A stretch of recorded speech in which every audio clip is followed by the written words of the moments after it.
प्रभु यीशु मसीह के मधुर और सामर्थ्य नाम में आपको प्रेमी सलाम। डेली बाइबल संदेश में आपका हार्दिक स्वागत है। आज 19 जुलाई है और परमेश्वर को धन्यवाद कि उसने हमें फिर से एक नया दिन दिया है, एक नया सवेरा दिया है, ताकि हम अपने जीवन के चाल चलन, सोच विचार और आचरण के द्वारा उस परमेश्वर को महिमा दें जिसने हमें ये आज की जिंदगी दी है। और वैसे भी हमारी जिंदगी उसकी दी हुई अमानत है। इसलिए प्रत्येक मसीह व्यक्ति के जीवन का कर्तव्य यह है कि हम अपने जीवन से उस परमेश्वर को महिमा दें। जिस तरह पौलुस कोरिन्थ के विश्वासियों को लिखते हुए कहता है, क्या तुम नहीं जानते कि तुम्हारा शरीर पवित्र आत्मा का मंदिर है, इसलिए अपने शरीर और अपनी आत्मा के द्वारा उस परमेश्वर की महिमा करिए। बहुत बहुत धन्यवाद कि आज आपने अपना कीमती वक्त निकाला कि आप इस बाइबल संदेश को सुने। मेरी आशा, मेरी प्रार्थना यह है कि आज परमेश्वर अपने पवित्र वचन के द्वारा हम में से प्रत्येक को जरूरत के अनुसार संदेश दे। तो आइए हम अपनी बाइबल को खोलेंगे। कृपया मेरे साथ बाइबल को खोलिएगा। दूसरा पत्रस की किताब 3 अध्याय और उसकी 8वीं आयत से हम पढ़ेंगे। कल हमने 7 तक पढ़ा था, आज हम 8वीं आयत से पढ़ेंगे। दूसरा पत्रस 3 अध्याय और 8 आयत। यहां पर लिखा है, हे प्रियो, ये बात तुमसे छिपी ना रहे कि प्रभु के यहां एक दिन 1000 वर्ष के बराबर है और 1000 वर्ष एक दिन के बराबर है। यहां पर पत्रस विश्वासियों को लिखते हुए कहता है कि स्वर्ग में जब हम जाएंगे परमेश्वर के पास, प्रभु यीशु मसीह के पास रहने के लिए, वहां पर एक दिन 1000 दिन के बराबर, 1000 दिन एक दिन के बराबर, यानी कि अनंतता बहुत लंबी है।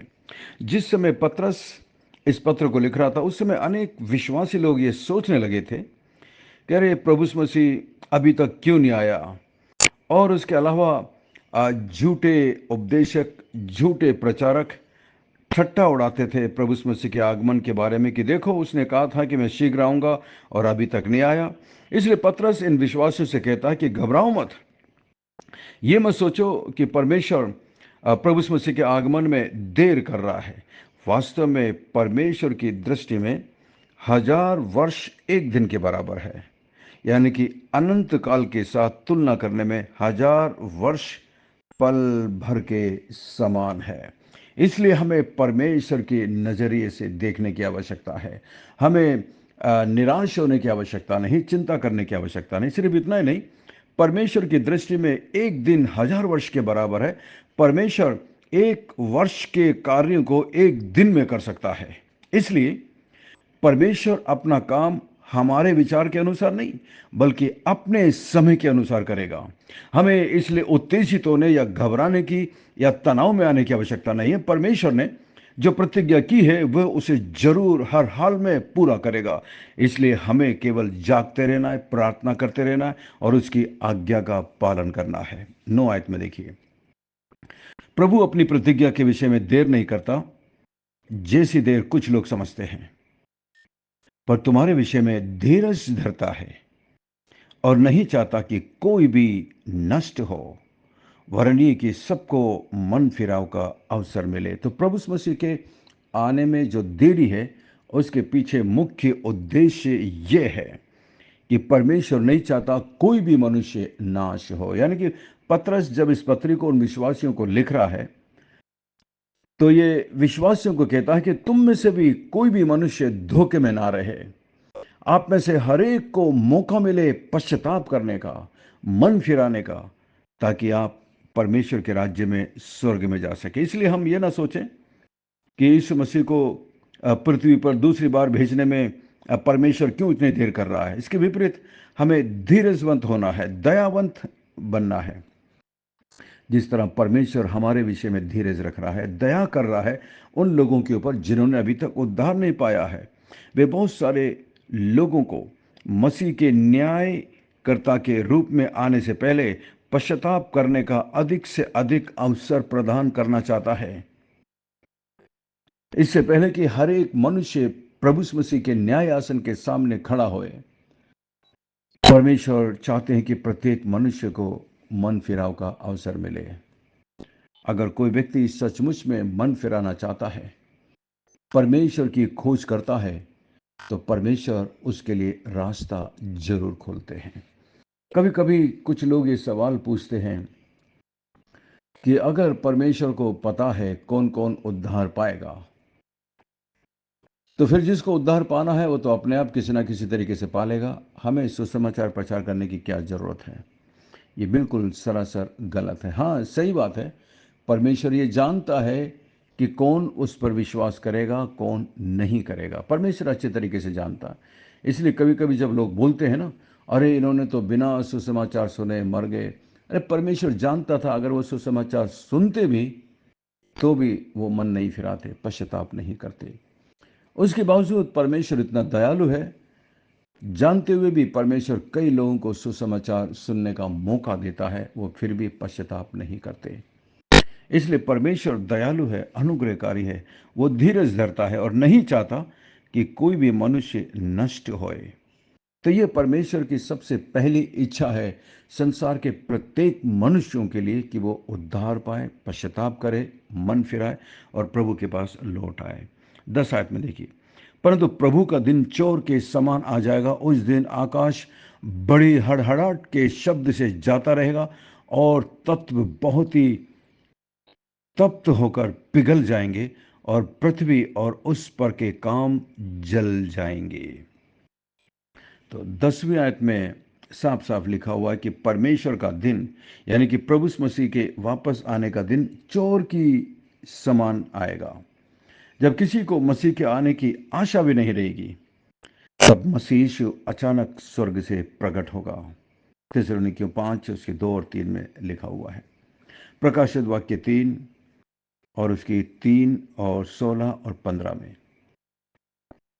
जब प्रभु मसीह आएगा तब स्वर्ग और पृथ्वी पूरी तरीके से नष्ट कर दी जाएंगे। जिस प्रकार परमेश्वर ने एक बार जल के द्वारा संसार का न्याय किया था, उसी प्रकार परमेश्वर फिर से इस संसार का न्याय आग से करेगा और उस आग से पूरी पृथ्वी नष्ट कर दी जाएगी।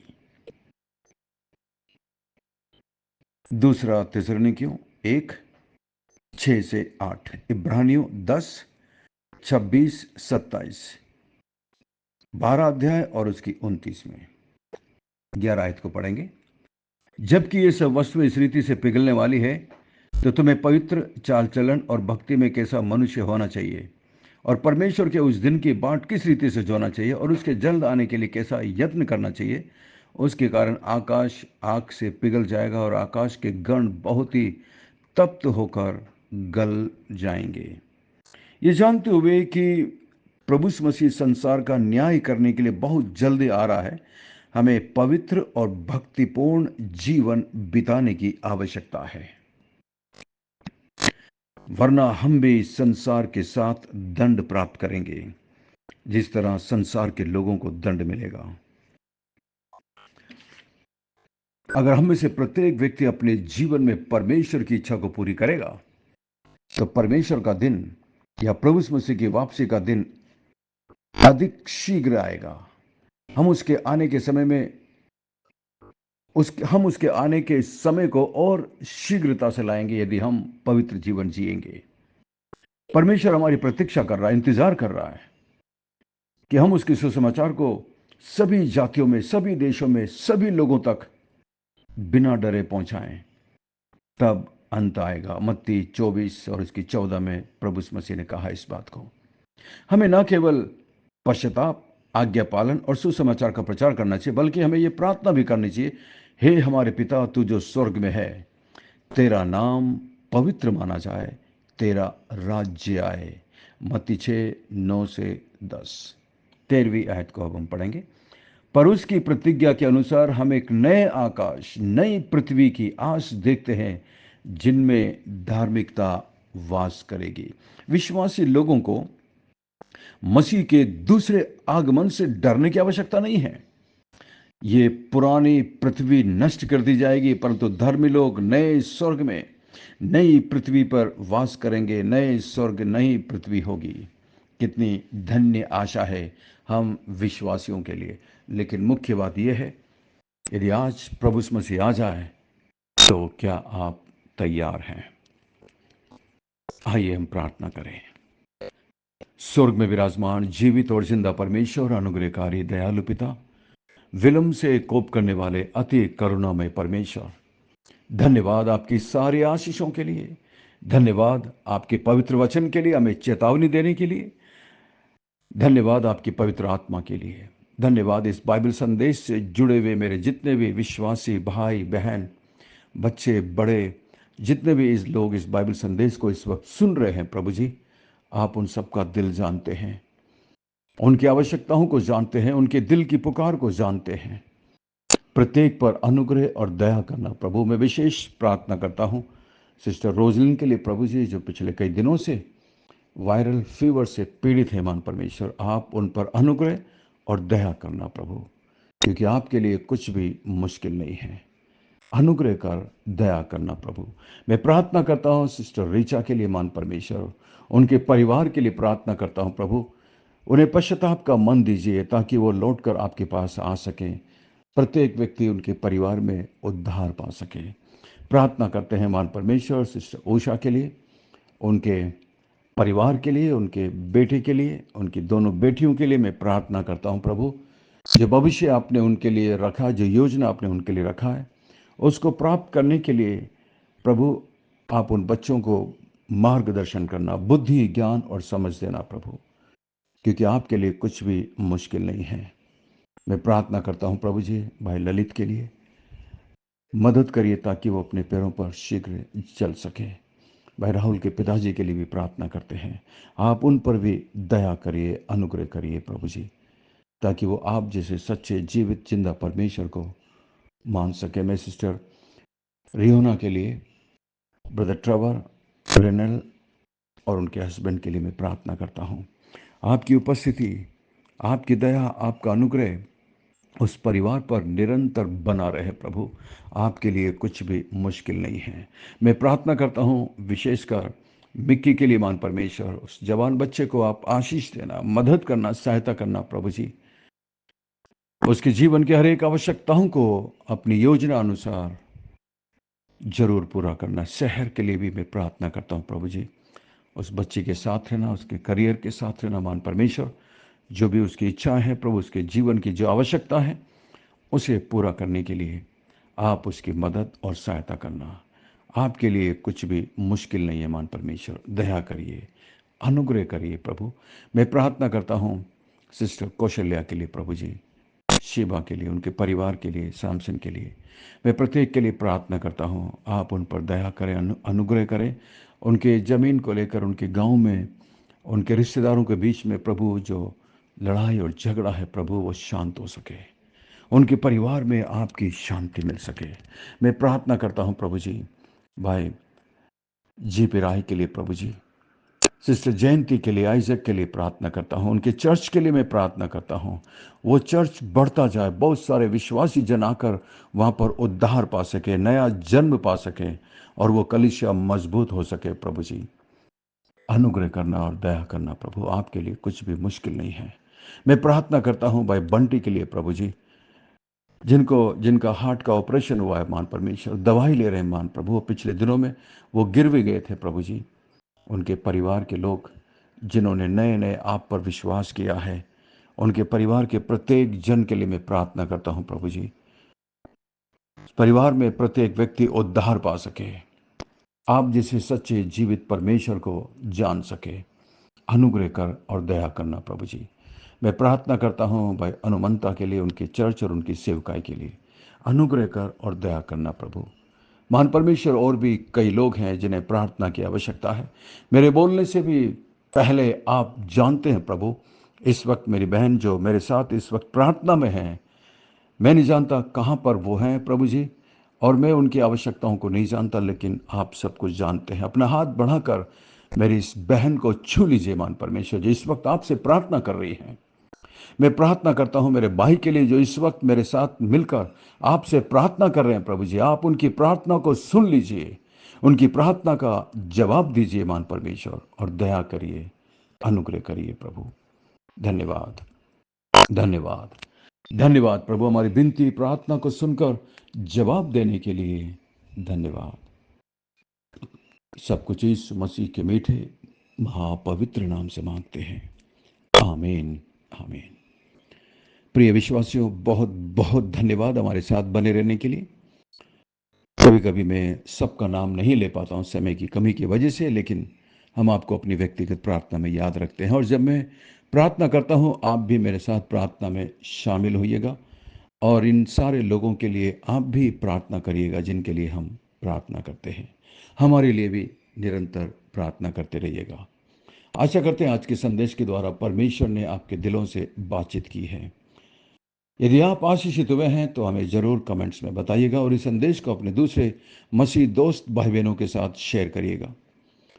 और यदि आप हमारे बाइबल संदेश मिनिस्ट्री सेवकाई को सपोर्ट करना चाहते हैं तो आप हमारे इसी 99274649 इस नंबर पर आप गूगल पे, फ़ोन पे या पेटीएम कर सकते हैं, और प्रभु की सेवकाई में आप अपना योगदान दे सकते हैं। और आप जो योगदान देते हैं उनके लिए मैं सच में दिल से धन्यवादी हूं, और परमेश्वर आपको इसका प्रतिफल अवश्य दे।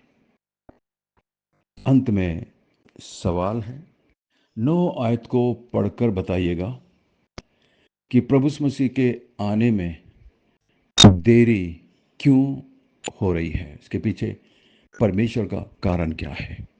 परमेश्वर आपको बहुत बहुत आशीष दे। God bless you, we love you, and take care of yourself.